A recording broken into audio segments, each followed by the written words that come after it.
नमस्ते। क्या आप स्पोकन इंग्लिश सीखना चाहते हैं पर समझ नहीं आता कि शुरू कहां से करें?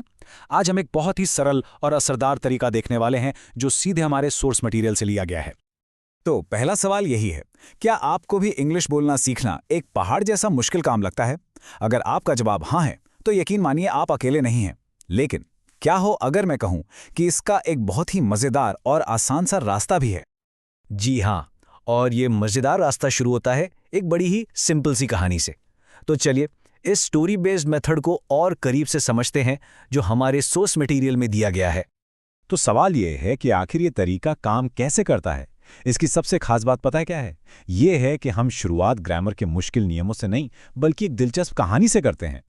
तो कहानी कुछ यूं शुरू होती है, once there was a man who sold caps. He was a cap seller. अब देखिए, यहां सारा ध्यान ग्रामर पर नहीं बल्कि कॉन्टेक्स्ट पर है। कहानी और जो आप देख रहे हैं वो मिलकर कैप्सुलर जैसे नए शब्द का मतलब खुद ब खुद समझा देते हैं। अच्छा, कहानी में आगे क्या हुआ? One day he slept under a tree. Monkeys came down and took away all the caps. आप देख रहे हैं यहां सीखने का तरीका कितना नेचुरल है। आपको बस सुनना है और शब्दों को स्क्रीन पर जो हो रहा है उससे जोड़ते जाना है। और अब आता है कहानी का सबसे मजेदार हिस्सा। The cap seller woke up, he shook his फिस्ट्स and the monkeys did the same. एक मिनट, ध्यान दिया आपने? बंदर टोपी वाले की नकल कर रहे हैं और यही नकल करना यानी मिमिक्री इस पूरे सीखने के तरीके का असली सीक्रेट है। और बस यहीं पर कहानी में एक मोड़ आता है। The cap seller had an idea. ये दिखाता है कि कैसे प्रॉब्लम को सॉल्व करना भी भाषा सीखने का एक हिस्सा हो सकता है। और कमाल हो गया, उसका आइडिया तो काम कर गया। He threw his cap into the basket. The monkeys also did the same. और बस इसी तरह उसे अपनी सारी टोपियां वापस मिल गईं। देखा आपने, कहानी कितनी सिंपल है पर इंग्लिश सिखाने के लिए कितनी पावरफुल। तो इस कहानी से हमें पहला टीचिंग सीक्रेट क्या पता चला? वो ये है, एक शब्द के जवाब को भी सही मानना। मतलब अगर कोई सीखने वाला दिस इज अ कैप की जगह सिर्फ कैप भी बोलता है तो ये एक बहुत ही शानदार शुरुआत है। क्यों?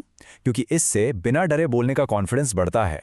ठीक है, तो एक बार जब कहानी अच्छे से समझ आ गई तो हमारा अगला कदम है उसे उसके छोटे छोटे टुकड़ों में तोड़ना, यानी कि आवाज और शब्दों में। देखिए ये कितना स्मार्ट तरीका है। ये कहानी से ही शब्द उठाकर फोनिक्स सिखाता है। जैसे सी की आवाज के लिए शब्द हैं कैप, कैट, कोट। फिर एम की आवाज के लिए मंकी, मैंगो, माउस। और बी के लिए बास्केट, बैट, बॉल। यहां सारा का सारा फोकस बस हर शब्द की पहली आवाज को पहचानने पर है। और इसके बाद ये मेथड कहानी के शब्दों से आगे बढ़ता है और आसान तस्वीरों और शब्दों के साथ पूरी अल्फाबेट सिखाता है, जैसे A for ant, B for bee और C फॉर कैट। बिल्कुल सिंपल। अब सीखने की इस प्रक्रिया को और मजेदार बनाते हैं। इसमें अब हम एक्शन और म्यूजिक को भी जोड़ने वाले हैं। इसे कहते हैं करके सीखना। जरा इस छोटी सी कविता को एक लय में सुनिए। Butterflies butterflies, up up up. Butterflies butterflies, down down down. है ना बढ़िया? इस तरह की रिदम और बार बार दोहराने से शब्द दिमाग में एकदम बैठ जाते हैं। और इसी से जुड़ी हुई एक और कमाल की टेक्निक है, से एंड क्लैप। आप हर शब्द को बोलते हुए ताली बजाते हैं।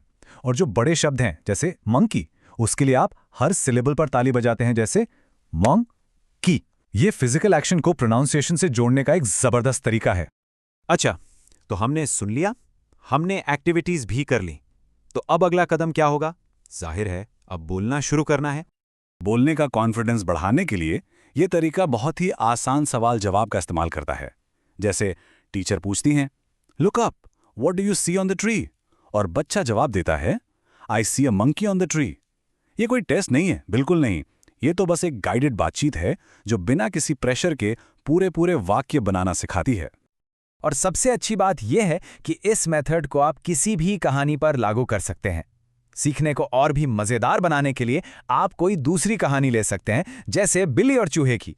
फिर उसके मास्क बनाकर उस कहानी को प्ले कर सकते हैं। मतलब ये भाषा सीखने को एक खेल बना देता है। तो चलिए, अब तक हमने जो भी देखा उस पूरे मेथड के पीछे की जो सोच है उसे फटाफट संक्षेप में समझते हैं। तो इस पूरे मेथड का सीक्रेट फॉर्मूला क्या है? वो ये है, आसान इंग्लिश का इस्तेमाल करें, अपनी आवाज़ में उतार चढ़ाव और एक्शन का इस्तेमाल करें, सवाल पूछकर जवाब निकलवाएं, शुरू में एक शब्द के जवाब को भी एक्सेप्ट करें, और हाँ, सबसे ज़रूरी, सीखने के पूरे प्रोसेस को मज़ेदार और इंटरैक्टिव बनाएं।